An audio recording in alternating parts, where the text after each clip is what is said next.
What's up, guys? Welcome back to the studio here. We're back with the diecast. We're back with the flag. Not in my truck, not outside, in the studio. Welcome to another episode of Three Wed. I'm Tom. I'm your host. So, Texas, a fantastic race. This year's racing, probably the best I've seen in a long time. And I hope going into next year, since they're keeping the Gen 6 cars, NASCAR, please don't tamper. Please don't tamper with the Aero rules packaging. This racing is awesome. So anyways, guys, first 1-2 finish for RCR since 2011. That was Kevin Harvick timing. Clint Boyer. That's back when they were racing for RCR. So anyways, guys, we had a 1-2 finish with the Silver Spoon, Austin Dillon, getting his first full-on race win. And I say that sparingly, guys. Obviously, he raced his way to win the Coke 600. He raced his way to win the Daytona 500. But a lot of people say the only reason he won the 600 was because fuel mileage. The only reason he won Daytona was because he dumped Eric Almirola. It's a restrictor place. He shouldn't have been there. And yeah, it's an RCR car. He probably shouldn't have been there.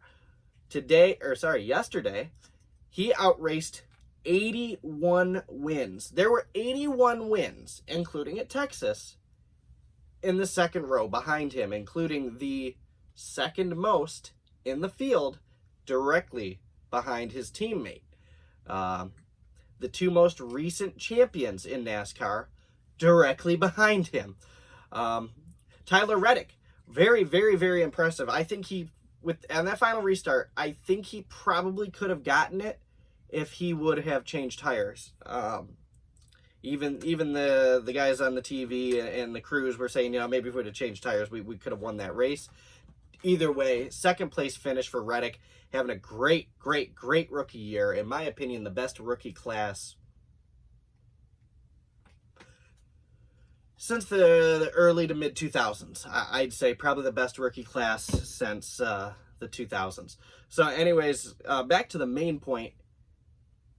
Austin Dillon held off both of those guys with 81 combined wins in Logano and Kyle Busch to win at Texas. Now, I used to make fun of, my bad. I used to make fun of Austin Dillon a little bit. I used to call him a silver spoon. I used to, agree with all this. But yesterday showed he is very, very good if he can get out there. I think the biggest hurdle for him has been the RCR cars, and yesterday has shown that. Anyways, so next up, you had KFB, Kyle Busch. They interviewed him at the end of the race. What was the best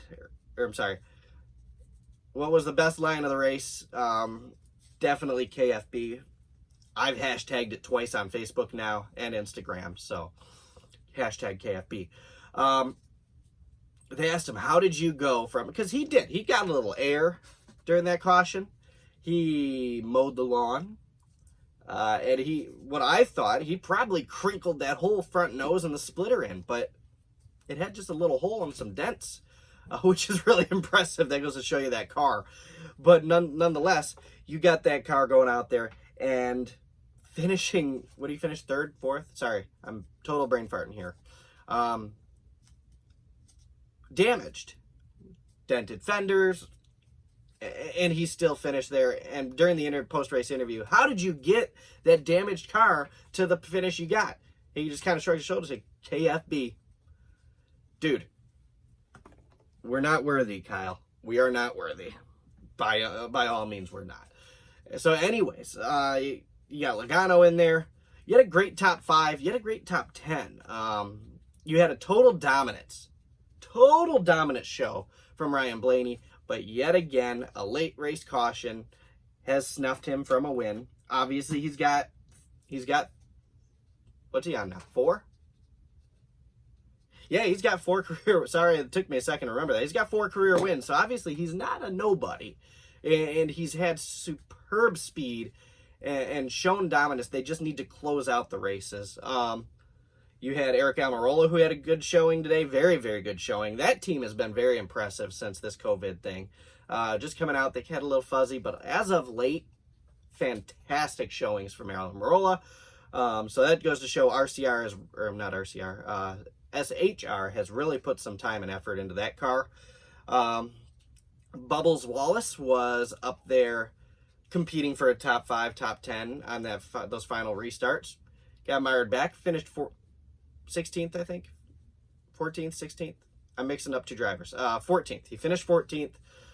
So still not a bad finish for him. Not quite what he was hoping for there at the end, but it's RPM equipment, so I wasn't expecting him to go out there and gain too many positions on those restarts, especially when some of those guys did go out and take tires, the bigger name guys. So great race. Both your stages were won by Ryan Blaney, so very impressive for him. And you just had a great... Those last 2 restarts were fantastic. You had the joke of NASCAR, Quinn Huff, in the 00, brought out a late race caution there. It looked like he was trying to come down from the top lane, and this is just stupid. I think NASCAR needs to penalize him because it was stupid. It wasn't a mistake. It wasn't racing. It was just flat out stupid. Came down from the top lane all the way down and took out 2 cars, including Matt DiBenedetto. Didn't take him out, but killed his day, including Matt DiBenedetto trying to get down pit road from the top groove more than halfway into the corner. So he was up there and just kind of came down and bam, took him out and then just totally destroyed his race car. I think that race team needs to fire that spotter, and Quinn needs to be taking a good look at too. So, and then obviously, like I was talking about with Kyle Busch, we had a huge wreck going down the front straightaway on one of the restarts. The 19 car got hooked by the 10, who I think got hooked from behind, and the 19 bounced into the wall and came right back down to the middle of the track and collected a handful of cars. Totally killing Cole Custer's day. Totally killing the days of a couple more drivers, too. A couple of drivers who have decent days. And the bad thing is that was taking place towards the front of the field. You could kind of see the 12 kind of got checked up a little bit, got a little tight, got loose, and it kind of just caused a bottleneck. And it was nobody's fault. Nobody caused that. It was just bottlenecked. You heard that Truex was mad at the 10, but it wasn't the 10's fault. But that started in the second row on that restart.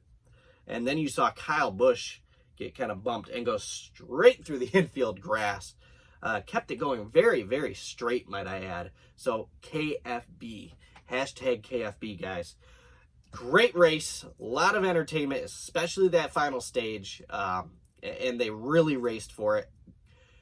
Bumping a couple people out of contention there. They're on that cutoff line. Jimmy Johnson, for the most part of that race until the very end, was 0. He was at 0. He was on the cutout line. He is now 2 up. William Byron was, I think they said 30-something points, 40-something points above the cut line. He is now below the cut line. Tyler Reddick, he was 40 points behind the cut line. Now he is 14 points behind the cut line. So that area is getting very competitive. And I don't think we're done seeing that move around. I think they said we got 9 races left, if I'm not mistaken. I don't have none of my notes or the computer in front of me right now. I'm getting a new laptop. My laptop died, so I don't have anything in front of me. But I think 9 races left. So this is huge. It's going to get fun. It's going to get entertaining, guys. So I hope you tune in. I'm going to do more videos. I know I've been saying it. I'm going to follow up to the races. I finally got cable. So if you guys want to join me on Instagram at Ludermoser Motorsports, I will be on occasion, because obviously you can't record races, but I will be on occasion showing some of the replays, voicing my opinion on some of the replays. So come check it out. Ludermoser _motorsports on Instagram. Thanks, guys. If you do Also, if you're a big NASCAR fan, you like having conversations with fellow NASCAR fans, but you don't like being censored on your opinions on Facebook, on like NASCAR is one of the pages you could follow, not NASCAR, but the NASCAR page. A couple of the admins there, they don't like opposing viewpoints, or if you have something to say that isn't kosher, come check out NASCAR Unfiltered. It is my page. It is great. I've had people say the F word. I've had people say the C word. I've had people say several words put together. You will not be censored unless you are racially profiling, discriminating, or anything of this sort. So go check those out. Thanks for checking out the videos. Please subscribe and like the videos. It helps out a ton. I am still getting a new camera. It is on order, and I'm getting some lighting too, so that's pretty cool. Thanks, guys. You guys are awesome. Please leave your opinions on what you thought of that race in the comments section right down here. Thanks for watching, guys.